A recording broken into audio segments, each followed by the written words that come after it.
warahmatullahi wabarakatuh. Perkenalkan, nama saya Mila Huirya. Saya guru sejarah di SMK Negeri 1 Baya, Kabupaten Lebak, Provinsi Banten. Saya mahasiswa PPG dalam jabatan kategori 1 gelombang 3 tahun 2023 Universitas Negeri Yogyakarta. Nomor peserta PPG 201503201744. Nomor induk mahasiswa PPG 2310256043. Pada hari ini Senin tanggal 4 Maret 2024, saya akan melakukan syuting video pembelajaran uji kinerja saya. Berikut adalah videonya. Mohon kritik dan saran untuk saya agar lebih baik lagi ke depannya. Selamat menyaksikan.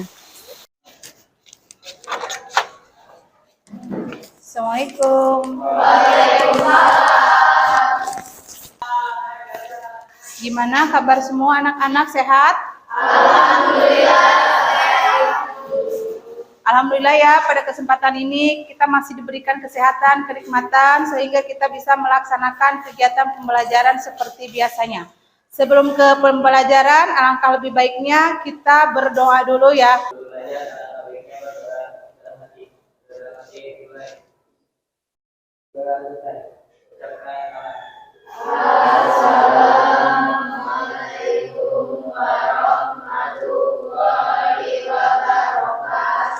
Waalaikumsalam warahmatullahi wabarakatuh. Baik, sebelum ke pembelajaran, Ibu mau mengecek dulu dari kebersihan kelasnya, kemudian kerapihan, serta kesiapan kalian untuk belajar hari ini.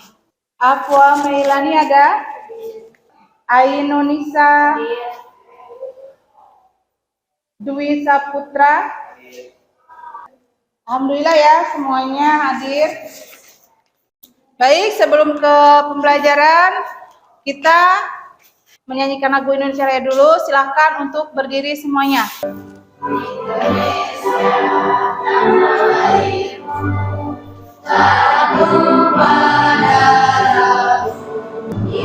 Indonesia yang merdeka, merdeka di bunda Indonesia. Kita masih ingat hari ini tentang apa materinya? Ancaman disintegrasi bangsa, yang mana pada pertemuan yang lalu itu kita sudah mempelajari tentang upaya mempertahankan kemerdekaan. Motivasinya untuk kalian yaitu untuk kita semua agar tetap bersatu ya, satu kedaulatan. Karena dalam disintegrasi bangsa ini adanya perpecahan ya. Perpecahan satu persatuan yang ketidakpuasan terhadap pemerintahnya, makanya adanya disintegrasi bangsa. Yang selanjutnya di sini Ibu akan menyampaikan penilaian ya, di mana penilaian ini ada 4 yang akan dinilai. Yang pertama yaitu dari sikap kalian ketika selama pembelajaran, kemudian ada pengetahuan itu nanti kita adanya tes tertulis atau tes lisan. Dan yang ketiga itu adanya keterampilan ya. Dimana keterampilan ini nanti ketika kalian presentasi, di situ akan dinilai juga keaktifan kalian dalam pelajaran. Baik, sebelum ke pelajaran selanjutnya, silakan kalian isi pretest dulu ya. Tujuan pretest ini untuk mengetahui seberapa pemahaman kalian ketika materi yang belum dijelaskan gitu. Ada yang tidak dimengerti dalam setiap soalnya, silakan boleh ditanyakan. Ada yang tidak dimengerti dalam setiap soalnya, silakan boleh ditanyakan.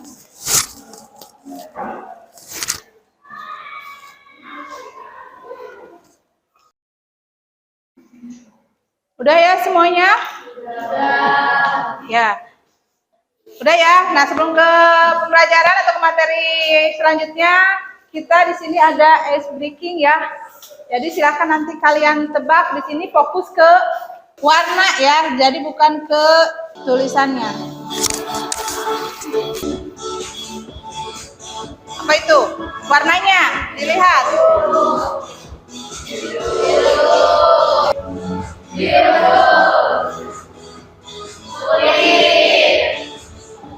Gimana anak-anak, tetap semangat?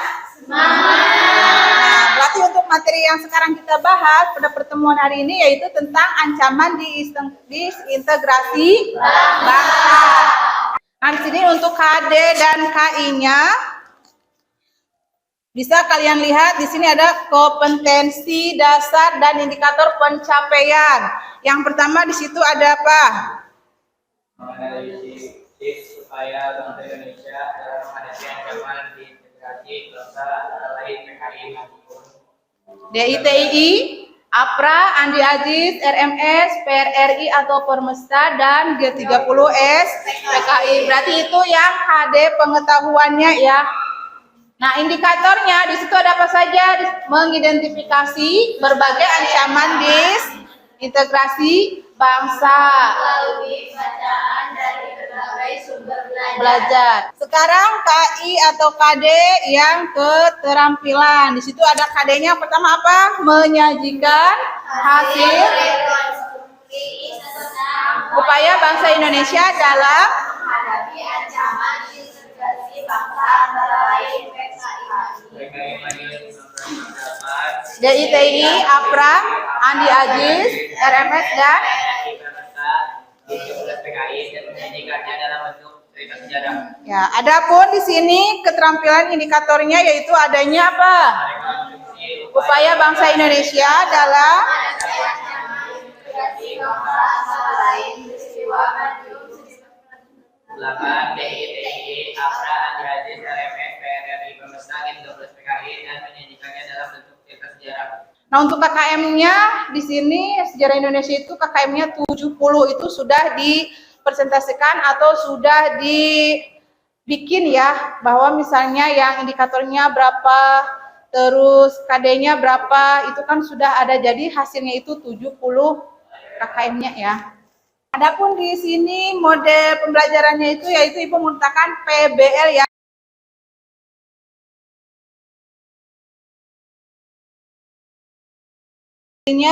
Sudah ya, ada. Nah, yang pertama di sini sintaknya ada, yang pertama orientasi pada masalah. Ini nanti kalian di sini melihat berbagai macam video atau materinya ya. Yang keduanya di situ mengorganisasikan ya. Yang ketiganya membimbing penyelidikan, kemudian mengembangkan dan menyajikannya. Yang kelimanya menganalisis dan mengevaluasi. Nah, adapun yang pertama di sini orientasi pada masalah. Silakan kalian lihat videonya ya, disimak.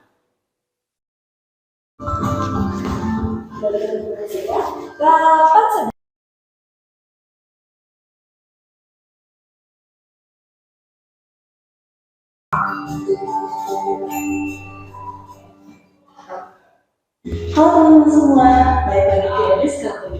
Perkenalkan, nama saya Adi Syedullah sebagai edukator sejarah. Dan hari ini kita semua akan belajar mengenai disintegrasi bangsa. Sebelumnya, disintegrasi bangsa adalah perpecahan bangsa. Perlu kita semua ketahui, diawali dari perjanjian beliau, di mana yang berada di dalam garis demarkasi kamu harus memindahkan pasukannya ke wilayah TNI. Termasuk TNI yang ada di Jawa Barat juga harus pindah ke daerah yang termasuk daerah itu Jawa Tengah, Jawa Timur. Pemberontakan DITI selanjutnya adalah di Jawa Tengah. Pemberontakan DITI di Jawa Tengah juga terjadi pada tahun 1948 dengan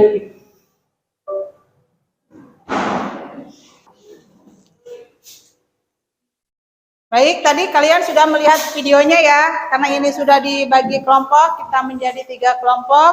Nah, Ibu akan bagikan di sini LKPD-nya ya. Ini nanti jangan lupa silakan kalian diisi ya.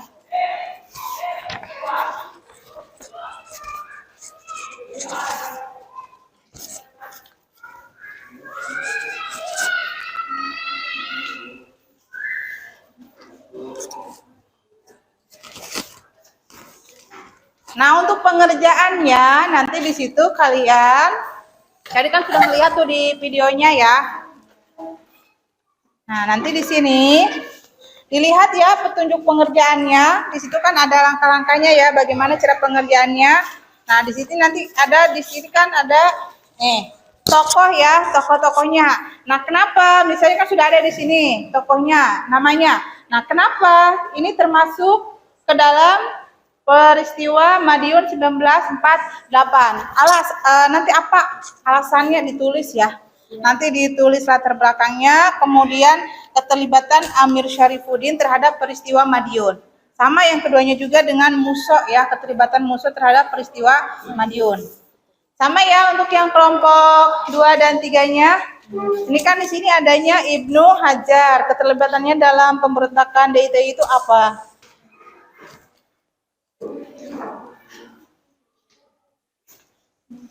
Di situ ya untuk panduan materinya ada di modul sama di buku paket. Silahkan tinggal dibaca dulu.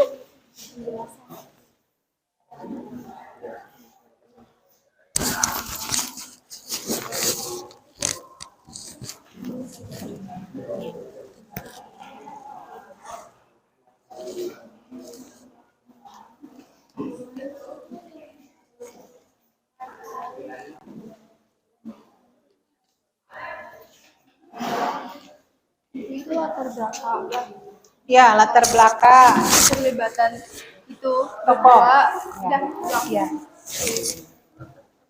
Berarti di sini kan ada 2 tokoh yang terlibat. Siapa aja kan sudah ada namanya, tinggal nanti keterangannya itu penjelasannya. Kenapa bisa terlibat ke dalam peristiwa Madiun.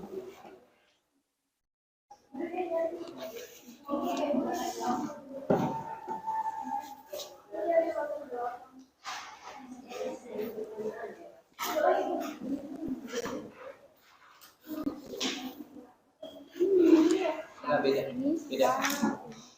Beda. Ini kan ini loh yang kelompok 2 tuh bagian ini DTI. Ini kelompok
Sudah jelas? Ada yang ditanyakan?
Baik anak-anak, udah semua ya kerja kelompoknya?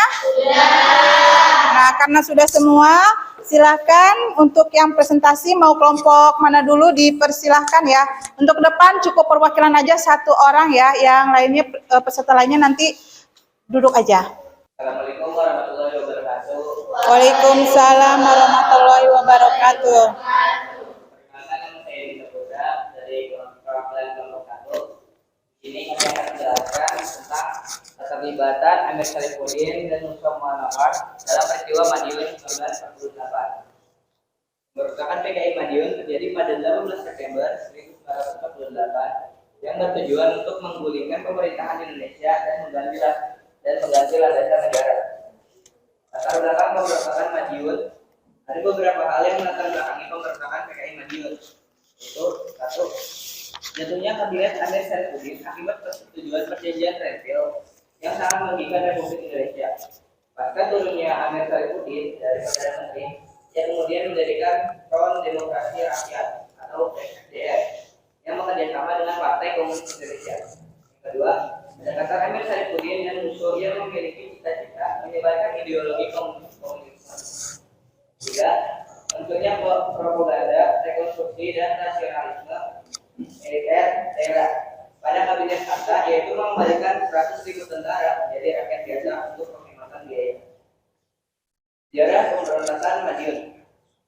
PKI Madiun tidak terlepas dari jatuhnya kabinet Amir Sarifuddin akibat kesepakatan perjanjian Renville pada 1948. Dari perjanjian Renville, wilayah Republik Indonesia yang diakui Belanda hanya Yogyakarta, Jawa Tengah, dan Sumatera. Hal inilah kabinet Amir Sarifuddin dilengsarkan dan digantikan Wakil Presiden Muhammad Hatta.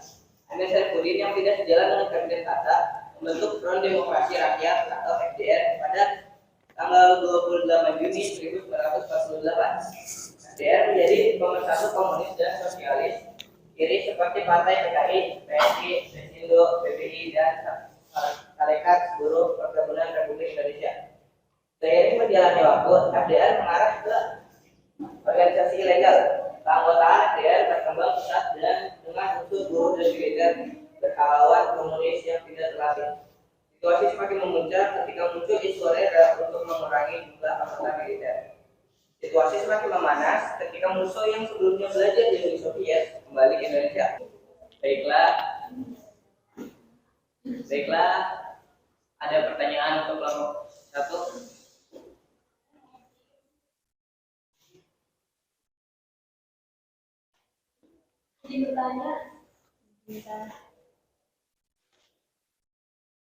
Apa tujuan pemberontakan PKI di Madiun tahun 1948?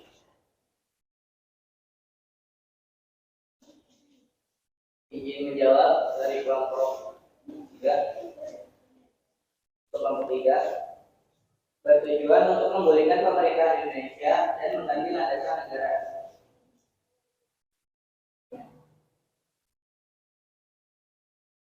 Silakan untuk kelompok selanjutnya ya, kelompok 3, perwakilan siapa yang mau ke depan?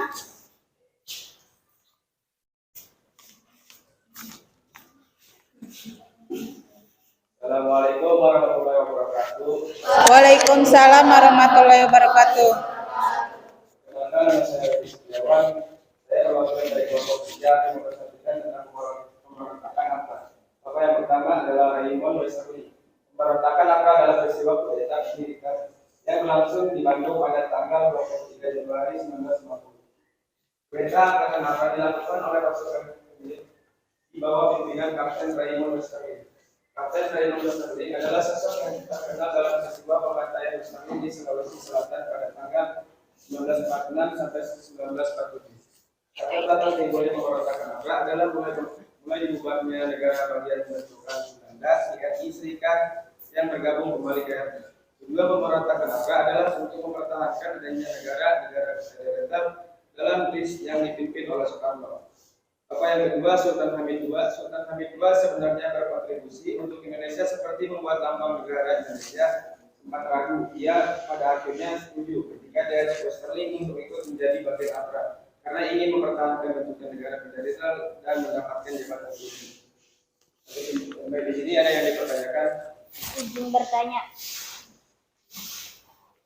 Apa dampak dari pemberontakan APRA?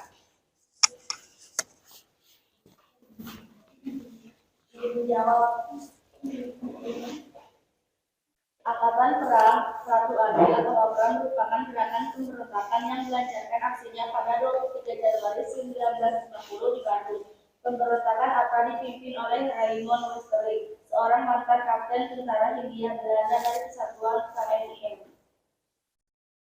Saya ingin bertanya lagi.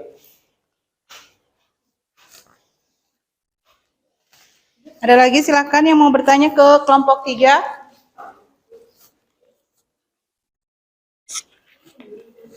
Kalau tidak ada berarti boleh ditutup aja ya. Sekian dari kelompok kami. Wassalamualaikum warahmatullahi wabarakatuh. Waalaikumsalam warahmatullahi wabarakatuh. Terima kasih ya semuanya untuk kelompok 1, 2, dan 3 sudah presentasi semua. Di sini kita selanjutnya yaitu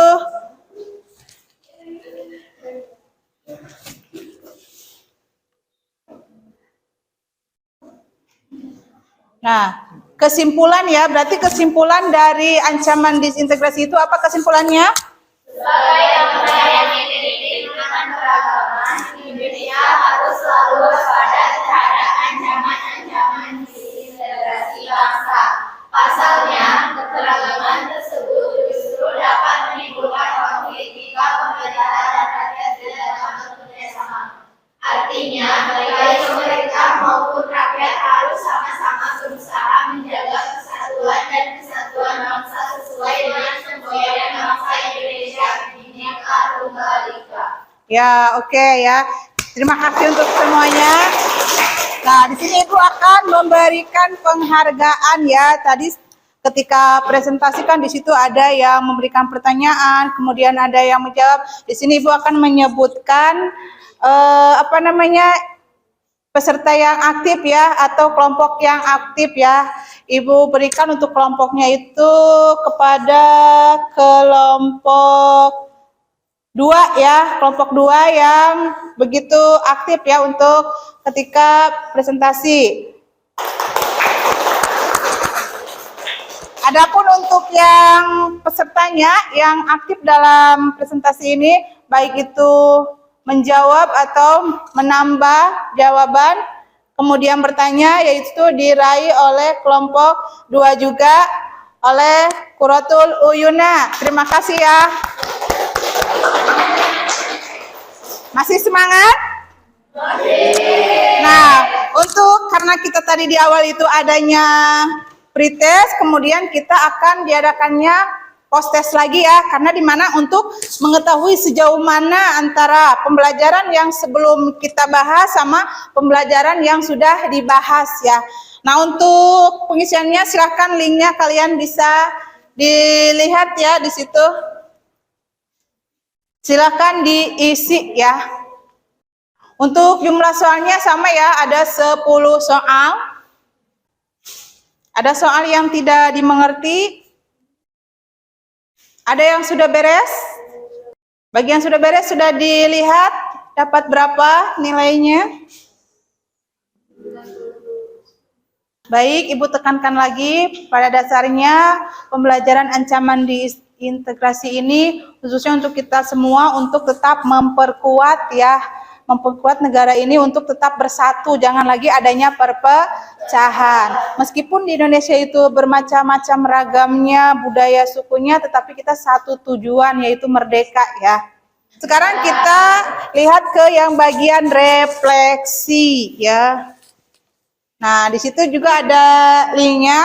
Jadi untuk refleksi ini untuk mengetahui atau juga untuk gimana sih pembelajaran hari ini, apakah menyenangkan? Silakan ya diisi. Di situ ada 3 pertanyaan untuk refleksi. Apa yang kalian sukai pada pembelajaran hari ini? Apa yang sulit bagi kalian dalam pembelajaran hari ini? Silakan ya, itu diisinya itu menurut kalian. Menurut bagaimana setelah pembelajaran pada saat ini. Apakah menyenangkan, dari segi mananya yang menyenangkan, kemudian apakah ada kesulitan, di bagian mana yang kesulitannya? Sudah? Sudah diisi semua ya? Untuk materi pertemuan berikutnya berarti di sini karena kita sekarang yang tentang ancaman disintegrasi bangsa, kemudian untuk pertemuan berikutnya di situ silakan kalian nanti dipelajari di rumah tentang kehidupan dan politik ekonomi ya. Itu untuk pertemuan yang berikutnya, silakan nanti kalian pelajari. Mungkin untuk pertemuan hari ini sampai di sini dulu ya. Ibu minta maaf bila ada kekurangan kesalahannya. Setelah sebelum pembelajaran diakhiri, alangkah baiknya kita berdoa dulu ya. Kita membacakan hamdalah. Alhamdulillahirabbil alamin. Ucapkan salam. Assalamualaikum warahmatullahi wabarakatuh. Waalaikumsalam warahmatullahi wabarakatuh. Oke, tetap semangat semuanya ya. Kita nanti bertemu lagi di pelajaran selanjutnya ya. Akhir kata, wabillahi taufiq wal hidayah. Wassalamualaikum warahmatullahi wabarakatuh. Waalaikumsalam warahmatullahi wabarakatuh.